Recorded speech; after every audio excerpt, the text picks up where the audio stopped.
Okay, so have you ever thought about this? Like, where would we even be today if we weren't constantly, like, pulled in every direction? Yeah, that's a great question. But what's even more interesting, I think, is where would you be right now? Mm, Like, how far could you have actually gotten if you focused, say, 80% of each day on what you really wanted? yeah. And this question comes straight from Hermann Scherer in his book Focus, which we're doing a deep dive into today. So what's interesting about this question, right? The one that Cher asks is, like, who's asking it, right?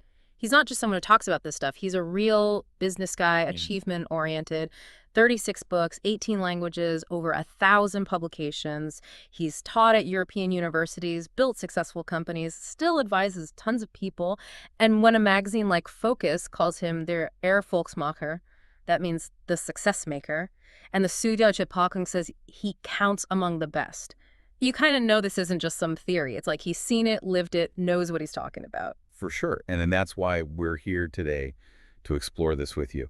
And we're not just going to like summarize the book, but we really want to understand like the key insights that Scherer has about focus, about Mhm. distractions, and about that balance between, what feels good right now and what you really want in the long term. Absolutely. We want to help you see how much your focus or lack thereof Yeah. is shaping your life and what you can actually achieve.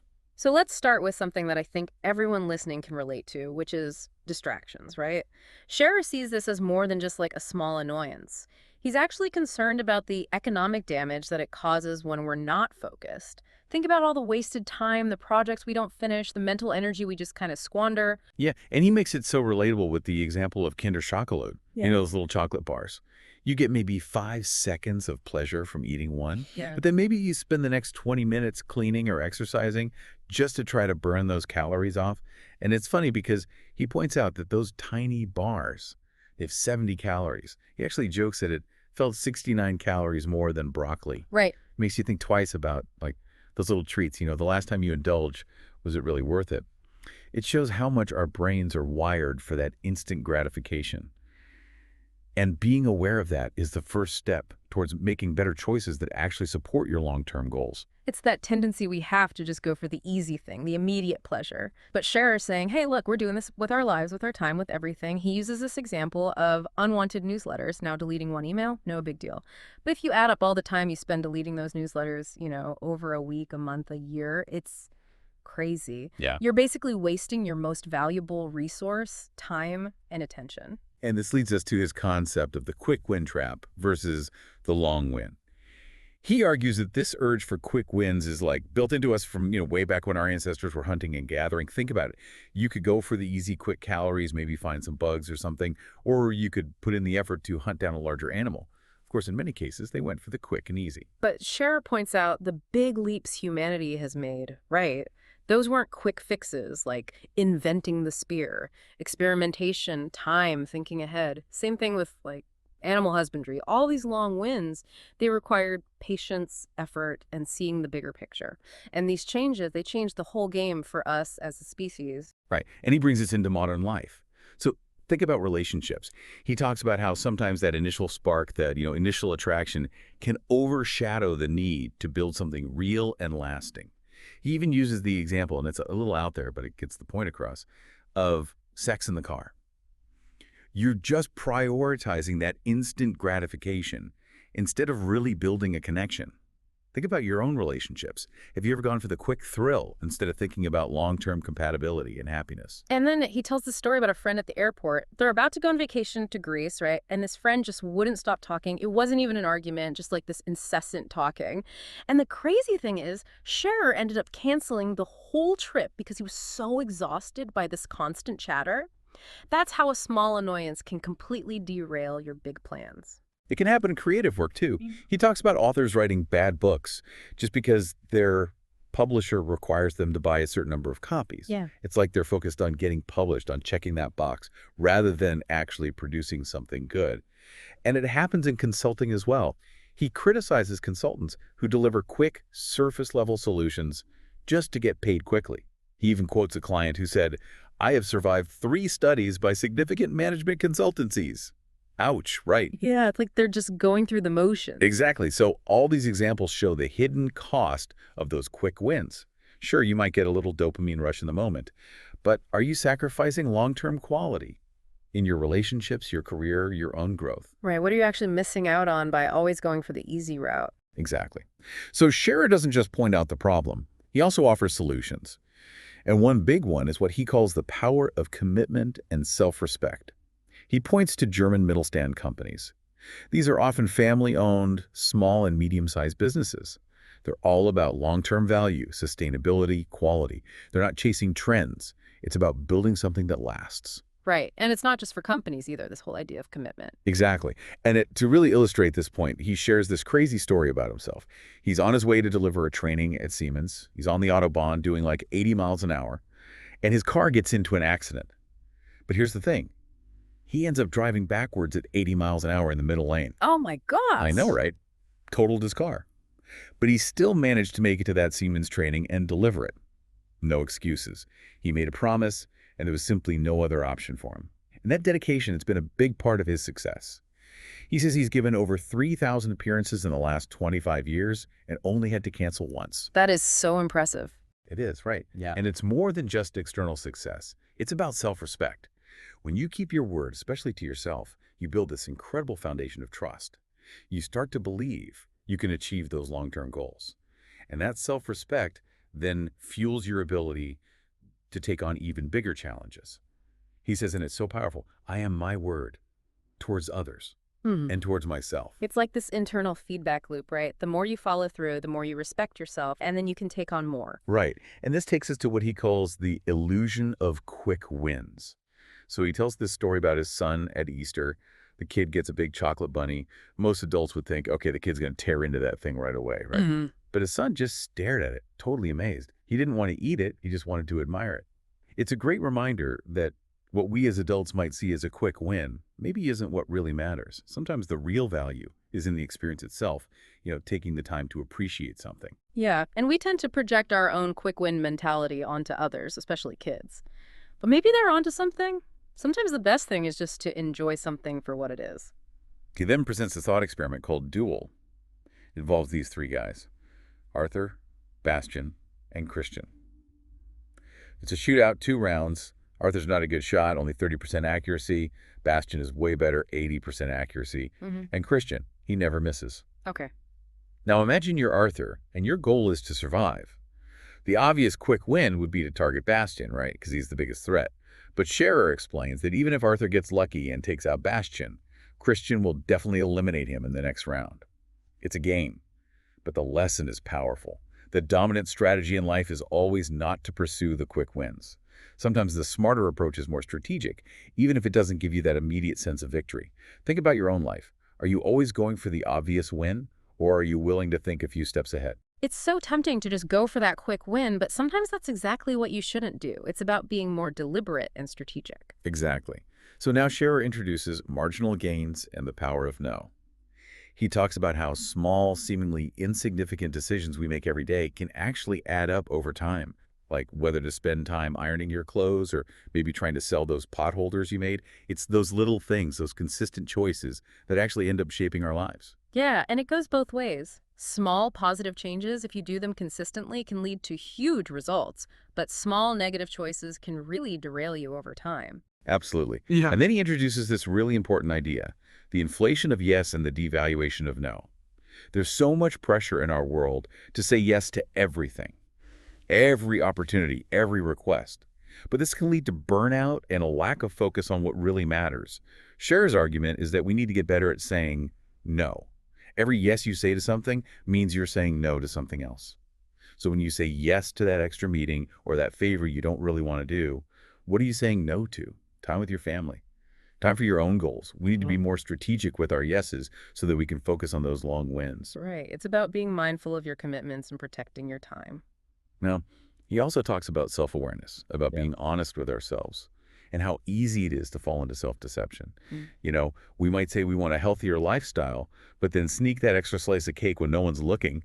We've all been there. Yeah, for sure. And what Scherer points out is that even though maybe no one else sees this, a part of us knows we're not being true to ourselves. And over time, these little inconsistencies can really damage our self-respect. Right. He then talks about this idea of empowerment. And for him, empowerment is about 3 things being in alignment. You want to do something, you're able to do it, and you're allowed to do it. Mm. Think about a goal you've been struggling with. Maybe you really want to achieve it, but you don't have the skills or resources. Or maybe you have the skills, but you just don't feel like you have permission, either from yourself or from external circumstances. Yeah, it's a really helpful way to figure out why you might be stuck. If even one of those elements is missing, it can stop you in your tracks. And then he comes back to this idea of keeping promises, not just to others, but to yourself. I am my word, Mm. towards others and towards myself. It's about integrity. That inner consistency is so important for living a life of purpose and achievement. Absolutely. When you consistently break those promises to yourself, it becomes harder and harder to believe in your own ability to achieve anything. Okay, so now let's get a little more optimistic here. Scherer talks about finding opportunities in problems. He has this great quote: "Every problem is a not yet founded company, a not yet produced product, or an unused opportunity." It's about seeing challenges not as roadblocks, but as possibilities for growth and innovation. Yeah, it's about having a mindset of possibilities, seeing those unmet needs as like potential solutions waiting to happen. And he tells this funny story about getting his kid's ears pierced. He describes it as this chaotic, stressful ordeal, right? But it gave him an idea. He thought, what if there was a more relaxed, less traumatic way to do this? What if there was even like a cool lounge for men to escape the whole thing? So he saw a common problem and thought about how to solve it. And this happens all the time. We just have to pay attention. We get so used to these daily frustrations that we stop seeing them as opportunities. It's like we become numb to them. Yeah. But if we can step back and look at them with fresh eyes, those problems can become the seeds for something amazing. This leads to the idea of challenging limiting beliefs and boundaries. Scherer talks about how we often unconsciously put limits on ourselves. He gives the example of income being tied to whether you wear, like, work clothes or a suit. It's this idea that what we do defines what we can achieve. Right. These are the invisible barriers we create in our own minds. They can be based on our experiences, on social norms, all sorts of things. And he encourages us to question these boundaries. He tells this story about advising a young guy who was choosing a career path that seemed very limited. And Scherer straight up told him, "You're limiting the income of your life." Yeah. It's a wake-up call to think bigger, to not settle for what's comfortable. Yeah, so many of our limits are self-imposed. We have the power to change them. And to really illustrate this, he shares a personal story about throwing away all of his weekday clothes. It's a symbolic act, right? It's about saying, every day is worth my best effort. I'm not going to limit myself based on some arbitrary distinction. It's like breaking free from those old routines and those mental categories that hold us back. He also talks about the Dunning-Kruger effect. It's his cognitive bias, where people who are very competent at something tend to overestimate their abilities. It reminds us to be a little self-critical, to keep pushing ourselves, even in areas where we think we're already doing well. And what's interesting is that while we might overestimate our current abilities, we also tend to underestimate our potential. Yeah, there's always room to grow. So let's talk about motivation. Mm-hmm. Scherer talks about the power of intrinsic motivation and purpose. He says that wanting to be made successful is totally different from actually believing in your own ability to make things happen. That's a really important distinction. True success, the kind that's fulfilling, usually comes from that inner belief that you can achieve things through your own effort and talents. He has this concept he calls the 71st idea. He says that the best ideas, the real breakthroughs, often don't come in the first few attempts. You need to keep going, keep iterating, and then boom, the magic happens. Right. It's about persistence, not giving up too soon. The best stuff often comes when you're just about ready to quit. And he connects this to your calling, to that thing that really speaks to you. He's basically saying that pursuing that calling is a long win. It might not be easy, but it will be fulfilling. Think about your own life. Are you chasing something that feels like a true calling? When you're truly driven by what matters to you, you're much more likely to overcome those challenges. And a big part of this is self-leadership. It's about taking control of your own journey, trusting your talents, and being the driver of your own life. It's about recognizing that your success is ultimately your own responsibility. Now let's talk about failure. Scherer's actually pretty open about his own experiences with debt and how it ultimately became a learning experience. He even says, nowhere do we grow better than in the garden of our problems. So instead of seeing failure as the end, it's an opportunity to learn and become stronger. Yeah, it's a necessary part of the growth process. He then shares this incredibly powerful story. He's stuck somewhere during a speaking engagement, and at the same time, his daughter is seriously ill. He felt totally helpless, like he couldn't fix the situation. And it really challenged his whole, Mr. Everything is Possible persona. It's a reminder that life throws curveballs, and it's how we deal with those challenges that really reveals who we are. Those are the moments when our resilience is truly tested. And speaking of challenges, Scherer talks about the importance of values and principles. He uses the example of the staff at the Taj Mahal Palace Hotel in Mumbai during the terrorist attacks. They risked their lives to protect their guests, and their actions were driven by this deep commitment to service and the values that were instilled in them by the founder, Jamsetji Tata. It's a powerful example of putting principles above self-interest, even in the face of extreme danger. It's the opposite of a quick win mentality. It shows that a strong ethical foundation, whether in an organization or in your personal life, can lead to incredible acts of courage and selflessness. So now, let's get into taking action. Scherer talks about the power of small actions and continuous improvement. He says the first small step is absolutely crucial for any kind of success. Those big, ambitious goals. You have to start somewhere. Right. Even the biggest goal can be broken down into smaller steps. And he uses the Sundanau Hotel in Germany as an example. They're known for their incredible attention to detail and their commitment to empowering their employees. And it shows in their success. They have a turnover of 50 million euros. So those small things, the consistent efforts, they really do add up over time. Yeah, it's a testament to the power of continuous improvement. He also tells this really cool story about a piano tuner who was so good he could figure out what a piano needed just by looking at the person who requested the tuning. It's like he had this intuitive understanding that came from years of experience and dedication to his craft. It's about going beyond the surface level and really mastering your work. Now let's talk about emotions. Scherer emphasizes the importance of emotional intelligence and decision-making. He talks about the work of Antonio Damasio, who showed that emotions actually play a crucial role in making good decisions.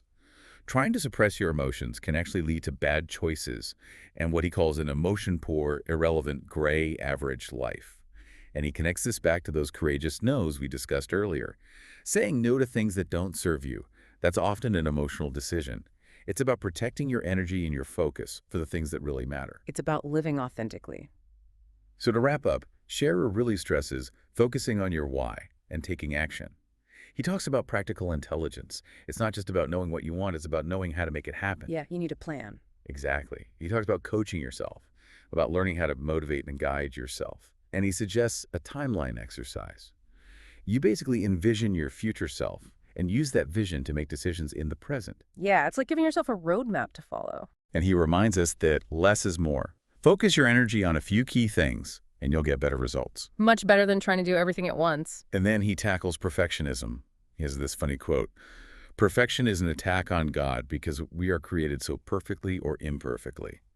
It's about letting go of that unattainable ideal and just getting started. Perfectionism can be a trap that keeps you from ever actually doing anything. And then he has this super motivating quote in German. Kühnheit trägt Genie, Macht und Magie in sich, beginne jetzt. Which basically means boldness has genius, power, and magic within it. Start now. Don't wait for the perfect moment, just do it. And he talks about the dangers of procrastination. He doesn't see it as just a personal failing, but as something that actually holds back humanity. He shares this story about a coaching client who is full of fear and doubt. And Scherer said to him, "What is if I fail?" The guy asked. And Scherer thought to himself, what is if you fly? What if you succeed? Exactly. And then there's this whole idea of shifting mental models. He says that something like 80% of our internal self-talk is actually negative. It's crazy. It's like we have this constant inner critic putting us down. It's important to be aware of that and to start changing the script. Yeah, and he suggests actively looking for positive aspects, even in difficult situations. He even talks about how focusing on what we don't want can be harmful. We need to shift our attention to what we actually want. Yeah, where focus goes, energy flows. Exactly. He even tells this story about a doctor who said that many hospital beds would be empty if people just had better thoughts. The mind-body connection is powerful. And then he talks about the ripple effect of even small acts of kindness, like leaving a few extra coins in a donation jar or paying for the person behind you at a toll booth. These little things can make a big difference. Those small acts of kindness can really brighten someone's day. So then he talks about the journey of self-discovery. He emphasizes how complex human development is, how much potential we each have, and he introduces this idea of profit with nonprofit, about finding a sense of purpose that's bigger than just making money. Right, it's about making a positive impact on the world. And then he talks about how much we still don't know. He playfully calls humanity's spiritual development teenage, which suggests that there's still so much for us to learn and discover. And then he moves into thinking beyond the material. He talks about these ghostly friends, the wisdom and knowledge we inherit from past generations. And he emphasizes pursuing ambitious, world-changing projects as a way to give meaning to our lives. It's about leaving a legacy, making a real difference. And then he talks about the importance of belief and openness. He even shares a personal story about a woman who could see future events, who later became his wife. He's basically encouraging us to be open to possibilities that might seem a little unconventional. It's about challenging our assumptions about what's possible. And then he talks about the essence of true wealth. Yeah. And for him, it's not about how much money you have. It's about creating a flow of energy, giving more than you take, contributing to the world. Right. It's about creating value. And he stresses the value of craftsmanship and contribution. He says that creating something of value is inherently meaningful and that it's played a crucial role in human progress. So what are you good at? What could you contribute to the world? What are your unique skills and talents? And then he ends with this really powerful call to action. He asks, where do you stand? Have you set off on your path?